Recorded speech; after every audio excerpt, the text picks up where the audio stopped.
We were having sex with the boy, and at the most inappropriate moment, my dad entered the room. And the guy, confused, says, "We're playing in the city here. Do you want to join?" As a result, the guy is in the hospital. You never really appreciate the gravity of locking a door until your world comes crashing down around you in a whirlwind of limbs and an errant paternal fist. But let's rewind a little. It was a sweltering July evening, one of those days where the air itself feels sticky, and you can't tell if your skin is glistening from the humidity or the sheer excitement of what's to come. After 6 long months apart, Alex and I were finally reunited. 6 months of late-night phone calls that left my cheeks aching from grinning at his pixelated face on the screen. 6 months of care packages with handwritten notes that still make my heart flutter. 6 months of countdowns until we could be together again. I had planned everything to a T. My parents, ever the social butterflies, were supposed to be out at one of those interminable dinner parties with their college friends, exchanging gossip and tales of the good old days, leaving the house blissfully empty. Alex arrived, looking just as I remembered, no, better. The familiar sight of his mischievous grin and the way his eyes crinkled when he smiled sent a wave of giddy anticipation through me. We barely made it through the front door before we were tangled in each other's arms, our laughter and whispers of longing filling the hallway as we stumbled toward my bedroom. Once inside, the door swung shut behind us, a flimsy barrier to the rest of the world. Clothes quickly became a distant memory, scattered across the floor, in our haste to close the gap that had felt infinite for so long. The room was filled with the intoxicating scent of jasmine from the open window, mingling with the heady, familiar smell of Alex's cologne. The night felt perfect, and as we fell onto the bed, our bodies moving in a frenzied, joyful dance, it seemed like the universe had finally given us this precious moment to make up for all the time lost. Time, which had dragged so cruelly over the past months, now seemed to blur, each second dissolving into the next in a blissful haze. My heartbeat was a steady drum in my ears, drowning out everything but the feel of Alex against me, his breath on my skin, our whispered promises and soft laughter. It was a reunion of soul and body, and for those few moments, nothing else mattered. But, as fate would have it, this perfect bubble was destined to burst. In my excitement and certainty that my parents would be out until late, I had neglected to lock the door. A simple oversight, a minuscule detail that suddenly became monumental when, without warning, the door swung open, and there stood my father. "Dad," I gasped, my heart plummeting into my stomach.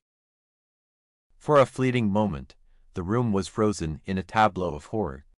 My father's face was a mask of shock, his mouth opening and closing wordlessly as he took in the scene. Me, his little girl, in the throes of passion with my boyfriend, who was now desperately fumbling to cover himself with a discarded shirt. My brain, frantically trying to process the situation, failed to send any coherent signals to my mouth, leaving me gaping like a fish on dry land. Alex, ever the quick thinker, or at least that's what he thought in the heat of the moment, blurted out, "We're playing in the city here. Do you want to join?" Silence, deafening, soul-crushing silence. For a second, I thought I might have hallucinated the whole thing. But then my father's face darkened with an expression I had only seen a handful of times in my life, an expression that preceded grounding, yelling, and, once, a very stern talk about the dangers of sneaking out past curfew. My dad moved with a swiftness that belied his age. In a flash, he had crossed the room, his hand swinging out in a blur of paternal rage. His fist connected with Alex's jaw, a sound so visceral it seemed to echo off the walls. Alex stumbled back, his eyes wide with shock and pain, before collapsing in a heap on the floor. I screamed, scrambling off the bed to interpose myself between them, but my father was already winding up for another swing. "Dad, stop," I cried, my voice breaking with panic. "You're hurting him." His next punch landed on Alex's temple, a sickening thud that made my stomach lurch. Alex crumpled, unconscious before he hit the ground. For a moment, the only sound in the room was the harsh rasp of my father's breathing and my own ragged sobs. "Call an ambulance," my father muttered, his voice hollow, his anger spent. Hands shaking so badly I could barely dial, I fumbled for my phone. The operator's voice was cool and clinical, a stark contrast to the chaos around me as I choked out the words, my boyfriend ... he's unconscious. My dad ... we need help. Please, hurry. The minutes that followed stretched into eternity. I knelt beside Alex, my fingers trembling as they brushed his hair away from his forehead. His face, normally so animated and full of life, was pale and still. I whispered to him, desperate reassurances that I wasn't sure were for him or for me. You're going to be okay. Just hang on, please, Alex. The sirens wailed in the distance, growing louder as they drew closer. My father stood to the side, his face ashen, eyes locked on Alex's prone form with a look of horror and regret. It was as if the reality of what he'd done was only now beginning to sink in. He looked at me, his expression one of profound remorse, but I couldn't meet his gaze. Not yet.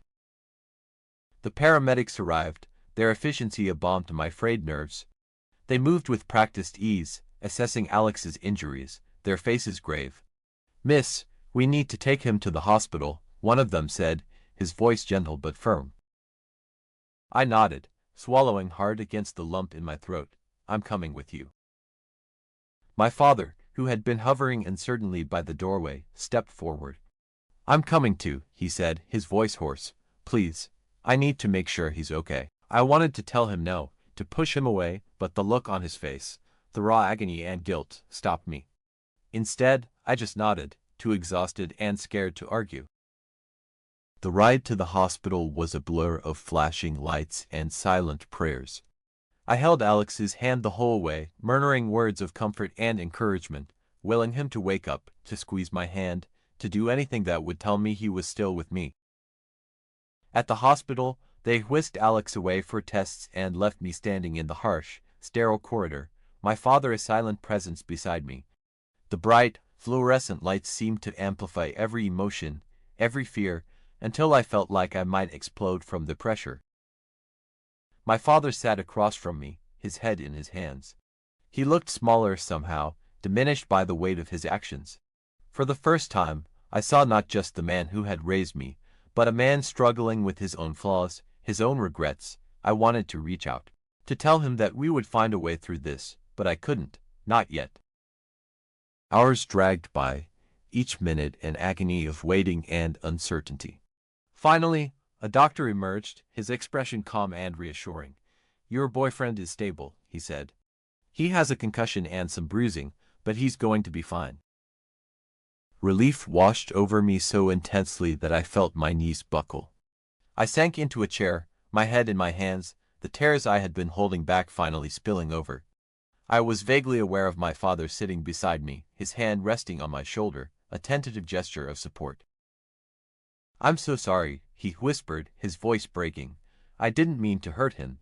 I just ... I saw you and I lost control. I was scared." I looked up at him, my eyes filled with a tumult of emotions: anger, sadness, confusion. "Dad, you could have killed him," I said, my voice trembling. "How could you do that?" He shook his head, tears glistening in his eyes. "I don't know. I saw you and I panicked. I'm so sorry." For the first time, I saw my father not as the infallible figure I had always known, but as a man capable of mistakes, of fear, of regret. It was a painful realization, but one that brought with it a strange sense of clarity. I knew that forgiveness would come, but it would take time. When Alex finally woke up, his eyes bleary and unfocused, his first words were a weak attempt at humor. "Next time, maybe we should stick to Scrabble." I laughed through my tears, relief and love flooding my heart. He was going to be okay, and that was all that mattered. The days that followed were a blur of hospital visits and difficult conversations. My father and Alex sat down together, both of them sheepish and regretful. They talked, really talked, for the first time, and while it wasn't an easy conversation, it was a necessary one. Slowly, life began to return to something resembling normal. Alex recovered, and my father worked hard to earn back the trust he had shattered. It wasn't easy, and there were moments of tension and sadness, but we all grew stronger from the experience. Looking back, it's hard to believe how one impulsive moment could have such far-reaching consequences. It was a lesson in the fragility of life, the power of forgiveness, and the importance of locking the door. But most of all, it was a reminder that love, even in the face of chaos and confusion, has the power to heal. The bond between Alex and me grew stronger, forged in the fires of adversity. And my relationship with my father, while scarred, was ultimately mended by our shared commitment to understanding and forgiveness. So here I am, reflecting on that fateful night with a mixture of sadness and gratitude. It was a night that changed everything, a night that taught me more about love and resilience than I could have ever imagined. And while I wouldn't wish such a traumatic experience on anyone, I am grateful for the lessons it taught me, and for the strength it revealed in all of us.